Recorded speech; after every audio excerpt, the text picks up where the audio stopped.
أعوذ بالله من الشيطان الرجيم بسم الله الرحمن الرحيم الحمد لله رب العالمين الرحمن الرحيم مالك يوم الدين إياك نعبد وإياك نستعين اهدنا الصراط المستقيم صراط الذين أنعمت عليهم غير المغضوب عليهم ولا الضالين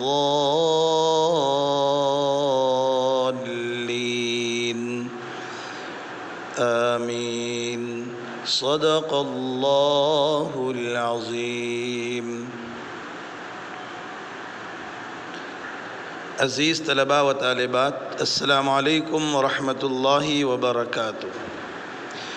میں Anglo Urdu high school Urdu medium سے بورانیہ سہیل احمد آپ کی خدمت میں جماعت 11 مضمون عربی سبق نمبر 13 جس کا نام ہے الاختبار قسط 3 لے کر حاضر ہوا ہوں۔ آج تاریخ ہے 19 اکتوبر سال 2020۔ عزیز طلباء و طالبات، جیسا کہ اس سے پہلے کی قسط کے اندر ہم نے سبق کا ترجمہ، عبارت کا ترجمہ سیکھا تھا، آج ہم آگے عبارت کا ترجمہ انشاءاللہ العزیز سیکھیں گے۔ تو آئیے ہم چلتے ہیں ہماری عبارت کی طرف۔ منوج کا جو جملہ تھا وہاں تک ہم نے سیکھا تھا کہ منوج نے کہا کہ میں بہت ڈر رہا ہوں، ہم نے پورا سال کھیل کود میں گزارا اور اب امتحان کو ہم بہت دور سمجھتے تھے لیکن بہت نزدیک آ گیا ہے، وغیرہ باتیں منوج نے کہی۔ اس پر استاد نے کیا کہا؟ المدرس کونوا متفائلین ولا تکونوا متشائمین لا داعی للخوف فإنکم طلاب مجتہدون والحمد للہ لا بد من الثقة بأنفسکم ما لک تتثاءب یا ابا بکر۔ استاد نے کہا کہ اچھی سوچ رکھو، اپنی سوچ کو اچھا رکھو اور بری سوچ مت رکھو، یعنی یہ مت سوچو کہ ہم ہرگز کامیاب نہیں ہو سکتے، ہم ہرگز آگے نہیں بڑھ سکتے، بلکہ اپنی سوچ کو اچھا رکھو کہ میں اپنا کام انشاءاللہ پورا کروں گا اور میں اس میں کامیاب ہوں گا۔ تو استاد نے کیا کہا؟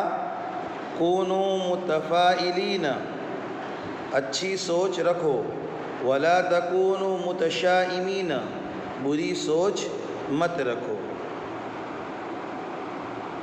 اور ڈرنے کی کوئی بات نہیں، لا داعی للخوف، اور ڈرنے کی کوئی بات نہیں، فإنکم طلاب مجتہدون، بے شک تم لوگ محنت کرنے والے طلباء ہو۔ یہ استاد کہہ رہے ہیں کہ بے شک تم لوگ محنت کرنے والے طلباء ہو، اللہ کا فضل ہے۔ لا بد من الثقة بأنفسکم، اور اپنے آپ پر بھروسہ رکھو، یعنی اللہ کے بعد اپنے آپ کو اتنا ٹیلنٹڈ سمجھو کہ میں یہ کام کر سکتا ہوں، میں امتحان میں کامیاب ہو سکتا ہوں۔ امتحان سے پہلے ہی ہم اپنے کامیاب اور ناکام ہونے کا فیصلہ نہ کریں۔ آج ہماری بیماری ہی یہی ہے کہ ہم وقت سے پہلے ہی فیصلہ لے لیتے ہیں۔ آگے ما لک تتثاءب یا ابا بکر، پھر استاد جو ہے وہ ابو بکر کی طرف متوجہ ہوئے اور ابو بکر سے کہا اے ابو بکر تم کیوں جمائی لے رہے ہو، اے ابو بکر تم کیوں جمائی لے رہے ہو، تتثاءبو یعنی جمائی لینا، بگاسا لینا۔ آگے ابو بکر تناولت دواء بعد الفطور یبدو انہ منوم۔ ابو بکر نے کہا کہ ناشتے کے بعد میں نے ایک دوائی کھائی، بعد الفطوری یعنی فطور یعنی ناشتہ۔ اس سے پہلے اسباق کے اندر ہم نے اس کی پوری تفصیل بتائی تھی، فطور کا لفظ کی۔ میں نے ناشتے کے بعد ایک دوائی کھائی، یبدو انہ منوم، اور میں سمجھ رہا ہوں کہ وہ نیند لانے والی دوائی ہے، اور میں سمجھ رہا ہوں کہ وہ نیند لانے والی دوائی ہے۔ المدرس استاد نے کہا اذهب الى غرفتك واسترح، اپنے کمرے میں جا اور آرام کر۔ المدرس اذهب الى غرفتك واسترح، استاد نے کہا تو اپنے کمرے کی طرف جا یعنی اپنے کمرے میں جا، واسترح یعنی آرام کر۔ بین القوسین لکھا ہے یخرج ابو بکرین،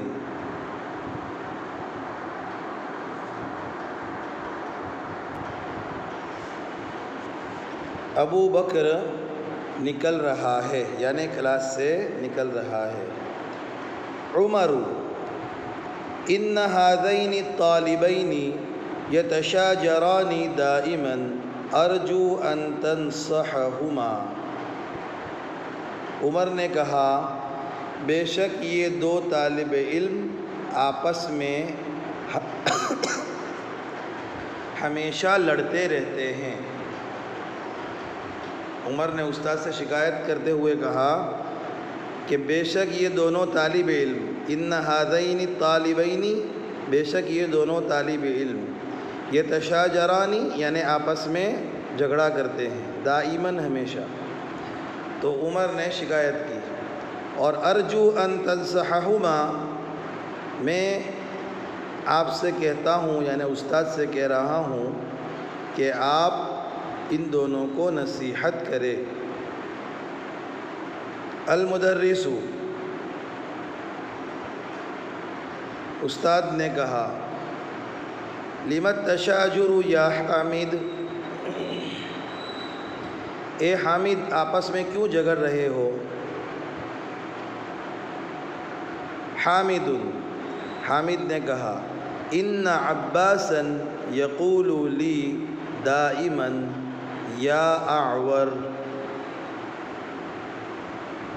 حامد نے کہا کہ بے شک عباس مجھے ہمیشہ کیا کہتا ہے، ہم آپس میں دوسروں کو غلط القاب سے پکارتے ہیں نا،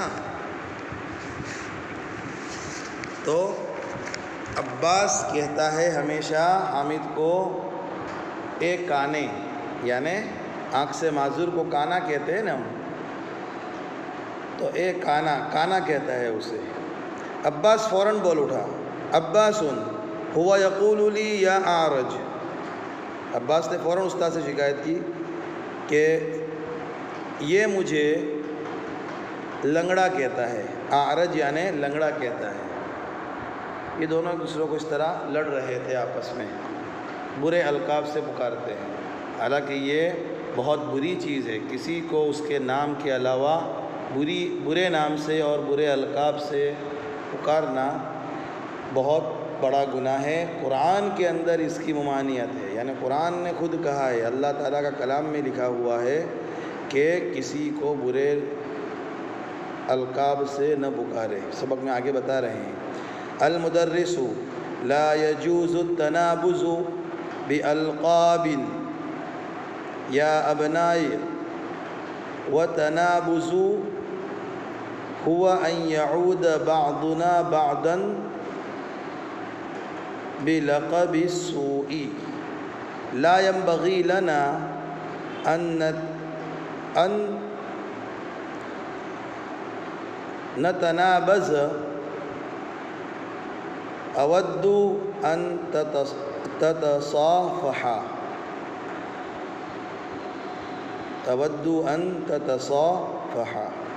استاد نے کہا لا يجوز التنابز بالقاب یا بنائی، اے میرے بچوں برے القاب سے پکارنا جائز نہیں، برے القاب سے پکارنا جائز نہیں۔ والتنابز هو أن يدعو بعضنا بعضا بلقب السوء۔ پھر استاد نے آگے کیا کہ تنابز کا مطلب یہ ہے کہ ہم آپس میں ایک دوسرے کو برے الفاظ اور برے القاب سے پکارے۔ اب سوچئے قرآن جس چیز کو منع کرتا ہے ہم اس کے برخلاف کرتے ہیں۔ ہم اکثر و بیشتر یہی عادت ہوتی ہے لوگوں کی کہ جب کسی اپنے دوست کو قریب عزیز کو پکارتے ہیں تو بہت برے الفاظ سے پکارتے ہیں۔ یہ حرام ہے، ناجائز ہے، قرآن نے اسے نہ کہا ہے۔ لا ينبغي لنا ان نتنابز، اور استاد نے کہا کہ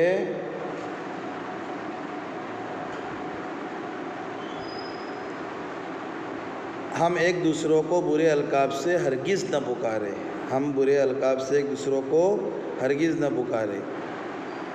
اود ان تتصافحا، اور میں چاہتا ہوں کہ تم دونوں مصافحہ کر لے، دوستی کر لے۔ بین القوسین لکھا ہے حامد و عباس یتصافحان، حامد اور عباس نے آپس میں مصافحہ کیا۔ آگے علی ارجو ان تمسح لی بالانصراف فإنی اشعر بتعب شدید۔ علی نے کہا استاد سے کہ میں آپ سے اجازت چاہتا ہوں اس لیے کہ میں اپنے آپ کو بہت تھکا ہوا محسوس کر رہا ہوں۔ المدرس ایاک ان تتمارض یا علی، استاد نے کہا کہ اے علی خواہ مخواہ بیمار ہونے کے ڈھونگ سے بچو۔ کیا کہا کہ بیمار تو نہیں ہو تم، لیکن اس طرح جھوٹ کہہ کر بیماری کا بہانہ بتا کر چھٹی لینے سے بچو۔ علی اعوذ باللہ ان اکون من الکاذبین، علی نے کہا کہ میں اللہ کی پناہ چاہتا ہوں اس بات سے کہ میں جھوٹوں میں ہوں، یعنی علی نے یقین دلایا کہ میں واقعی بیمار ہوں۔ اذهب شفاک اللہ، یہاں پر استاد کا جملہ ہے یہ اذهب شفاک اللہ والا۔ استاد نے کہا جا اللہ تجھے صحت یاب کرے۔ منوج یا استاد نوشک ان نتخرج نريد ان نتعلم طریق البحث عن الکلمۃ فی المعجم۔ منوج نے کہا کہ اے استاد آپ ہمیں لغت میں الفاظ ڈھونڈنے کا طریقہ سکھلائیے، ہم سیکھنا چاہتے ہیں۔ آپ لغت میں ہمیں الفاظ ڈھونڈنے کا طریقہ سکھلائیے، ہم سیکھنا چاہتے ہیں۔ المدرس ان هذه لفکرۃ جیدۃ سأضع فی مکتبی معجما وسيكون في متناول ایدیکم انشاء اللہ۔ استاد نے کہا بے شک یہ بہت اچھی سوچ ہے، میں اپنی آفس میں ایسی جگہ پر لغت رکھوں گا جو آسانی سے آپ کے ہاتھ آ جائے گی انشاءاللہ۔